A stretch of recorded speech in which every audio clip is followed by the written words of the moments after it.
మీ ఆరోగ్య శ్రేయోభిలాషి వెంకటేష్. మిత్రులారా, మనము నీళ్ళ గురించి తెలుసుకుంటున్నాము. మరి మన శరీరంలో నీళ్ళు ఎంత అవసరం అనే విషయం మీ అందరికీ తెలిసిన విషయమే.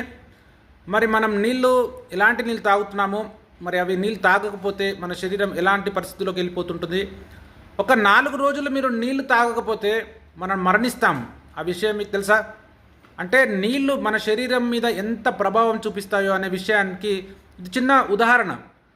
మరి అలాంటిది మీరు తాగే నీళ్ళలో ఎలాంటి పోషక విలువలు ఉన్నాయా, లేకపోతే ఎలాంటి క్రిమికటకాలు ఉన్నాయా, లేకపోతే అవి ఎంత మన శరీరానికి ఉపయోగపడతాయి, మరి అలాంటి సమస్య ఉన్న నీళ్ళని మనం తాగినా కూడా మరి ఇలాంటి సమస్యలు రాకుండా ఉండాలంటే ఇలా చిటికలో మీకు ఎలాంటి సమస్యలు రాకుండా తగ్గించే విధంగా నా దగ్గర ఉపాయం ఉంది. మరి దాన్ని మీరు కావాలనుకుంటే మీరు నా బయోలో నంబర్ ఉంది, మీరు కాల్ చేయొచ్చు. మీకు ఏమైనా సందేహాలు ఉంటే కామెంట్లో తెలియచ్చు.